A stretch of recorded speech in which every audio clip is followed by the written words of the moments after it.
Good morning.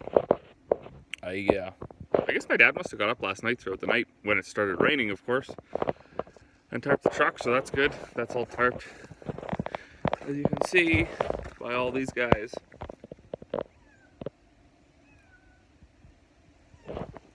Rained last night. It must have rained pretty good. I don't know. It's wet all over. There's puddles, and so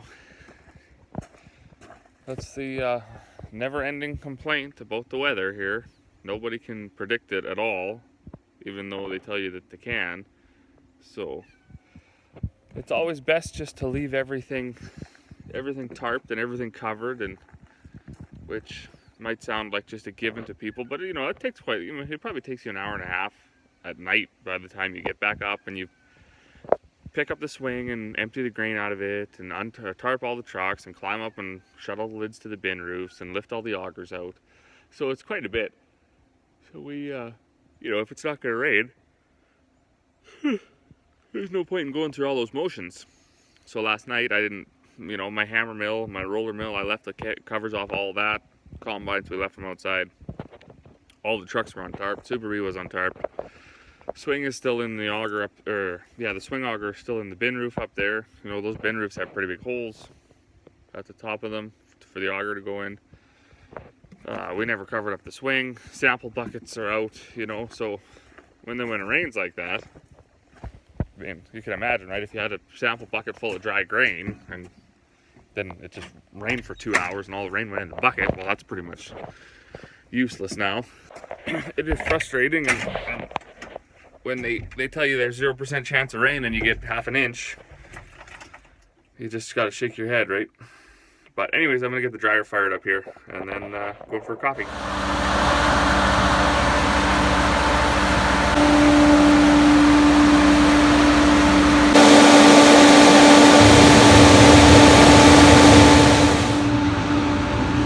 Alright, so the dryer's full and running, so I'm going to head in and have breakfast. One thing I don't understand though, like we've put tons of loads through this dryer already this year. So I get up today and I come out to get it going, and this stupid auger right here, shear pin goes. I didn't do anything different. I just fired it up. I even ran it slow because I wanted it to fill while I was putting that other truck away. And I come back and no, shear pins are gone. That's not a real big fix or whatever, but that's something. I don't know. You don't want to tackle that right off in the morning. Like, it's all wet and I didn't have my coveralls on. So you're climbing around like a monkey, getting your hands all up in there, getting oily, and wet, and cold, and terrible. But whatever. Breakfast time. Okay, so we got first load of wheat dry. The dryer's full again. I got it stacked up pretty good. So that'll be hour and a half, hour 45 minutes is what it's taken to dry. So I gotta move to the next trailer now. This back one is empty. And in agriculture, we're getting constantly, like, it's, technology, need this, need that, need this, need that, need this, need that. Well, one thing that a guy does need on these big swings is you need an electric mover or a hydraulic mover, because they're hard to push through the ruts and everything else. And then once you get it, close to the Super Bee, it's awkward and you got to kick it with your foot, and it is heavy. So ours does have, not only is this electric, but it's also remote. So I got the remote in the cab of the truck and I can swing it under as I need it. So enjoy the ride.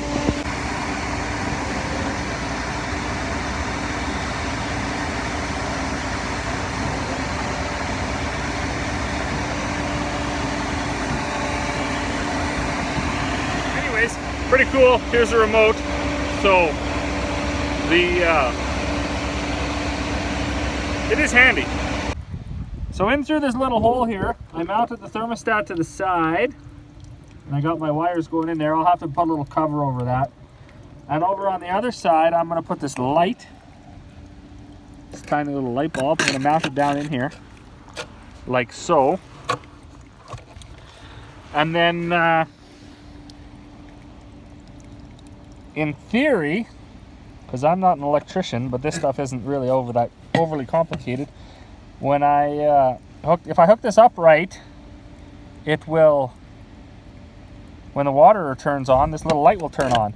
Then I'm going to put a hinge door here, and I'm going to put a little bit of plexiglass on one side so you can see in there. And then we're going to fill this full of insulation so it stays nice and warm. And hopefully we have maintenance-free water this winter. I got my garden hose the other day, so it goes into the gravel here. It's not very deep right here, but it goes in. There's an on-off valve for it right here. So this should all stay warm, and the wife shouldn't have to lug water for her chickens this winter. Or any of the animals, for that matter.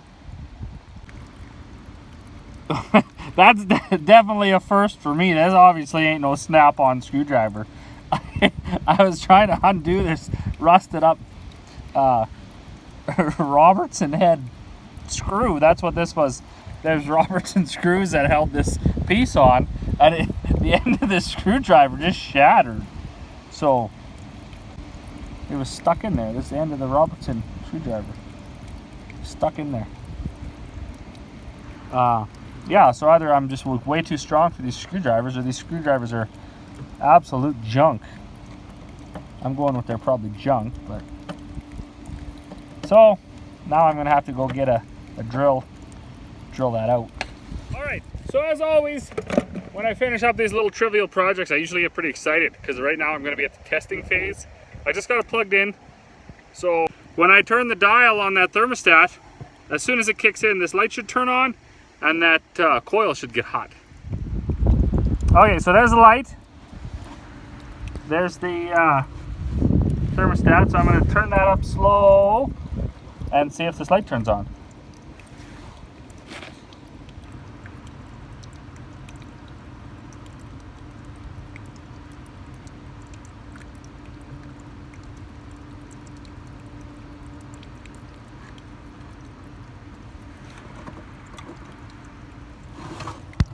Oh man, I thought it wasn't going to turn on, but it turned on.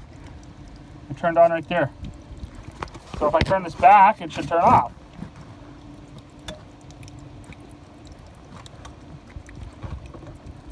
Boy, that's exciting. So now that it's on, this coil over here, these get hot instantly.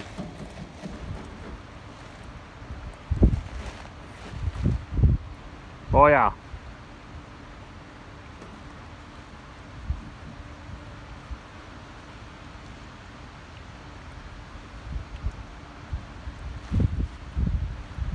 Perfect.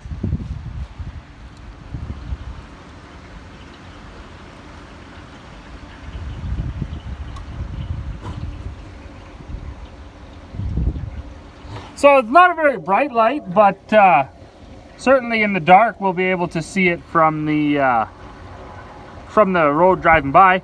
And that's just a house light fixture thing. So this bulb I actually grabbed, I think it's for out of an oven, but I thought, like, I didn't want the big bulky bulb sticking out in there because I wasn't sure how much room I'd have. So I can put anything in there. You get a colored light or whatever, right? So I'll probably do that just because that's, I don't know, kind of person that I am. Might put one that flashes or something in there, make it a disco waterer. But yeah, simple as that. So it's no secret that I consider myself a repurposer for sure. So there you go. All this stuff is didn't have to go to the store for anything. Just repurposed all the wire, and some of these parts were here, like this thermostat was here.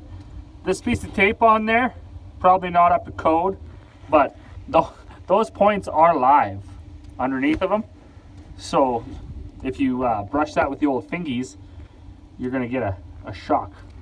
So I do have a cover to put over that I'm going to do for safety reasons. And then over here, I'm going to put a cover too.